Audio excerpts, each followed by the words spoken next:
Hey guys, so today we'll be going over a personal training session I did with Rob, who's been on and off doing striking and comes from a rugby and jiu-jitsu background. In this session we focused on getting our head off centre line, and we did this through head movement whilst throwing our strikes at the same time. Here I'm going to break this down. I hope you enjoy it. So the first combo we did was jab, slip jab and cross. So the point of this was to get our head off centre line with the second jab, which would then set up the cross. So here we can see Rob slipping his head off to the side and then coming back in with the cross, which is perfectly loaded after slipping on that jab. This technique is a great way of moving and hitting at the same time, effective counter. This time we repeated the same technique except for replaced the jab with a hook. So this time we slipped as we hooked, and as I'm explaining here, we are slipping towards the punch, which increases the power in the shot. So here Rob is moving off to the side, coming back in with the cross, which ultimately made the cross even more powerful, which was the perfect technique to displace me backwards and set up the next strike. The next strike we did was we added a step kick.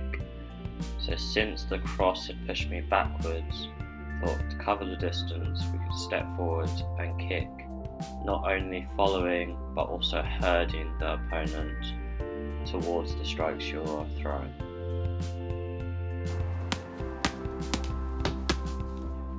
This displacement of the cross meant that the kick was easier to throw and didn't require as much flexibility. Here I decided to add an extra detail of turning the thumb over on the cross to direct the opponent downwards into the kick. Rob, coming from a rugby background, related this to tackling to help explain this technique.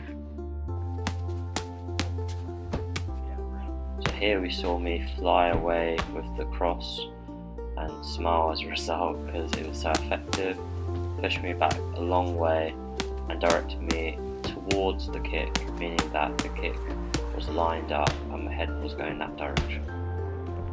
We saw Conor McGregor use a similar strike against Mendes as he dropped him in the second round.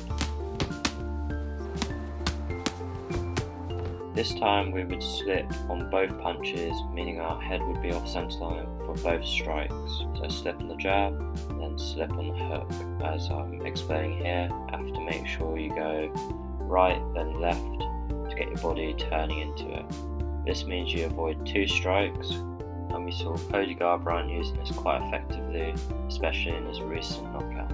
Furthermore, as I'm explaining here, it's very important to turn our feet toward the punches to save our knees on the twist.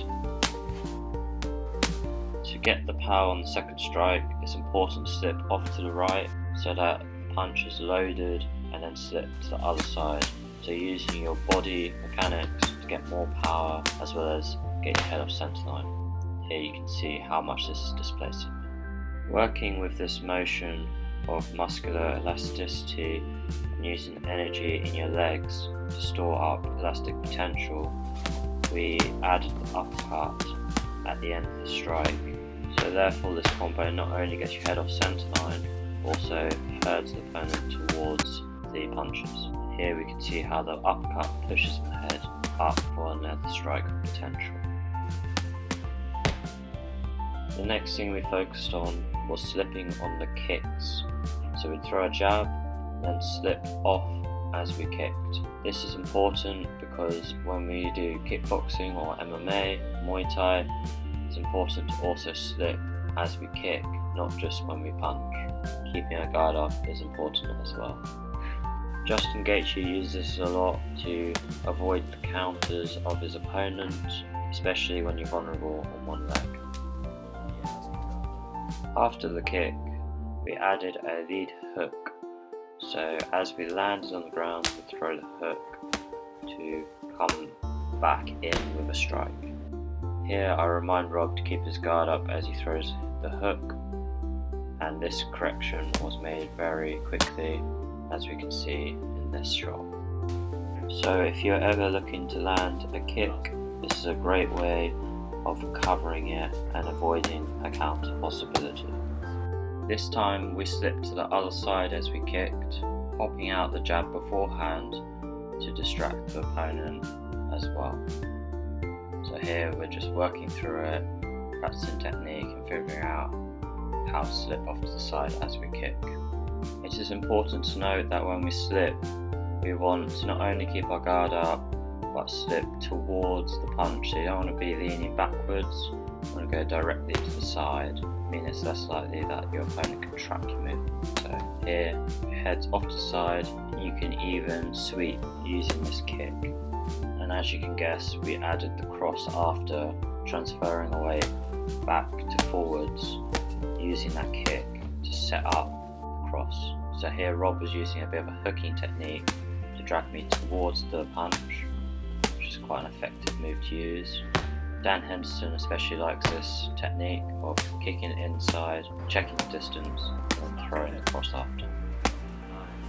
Thank you for watching. If you want more content like this, please let me know. Comment, share, like, subscribe. It'll be much appreciated from me. Until then, I hope you have a good day, and I'll see you soon.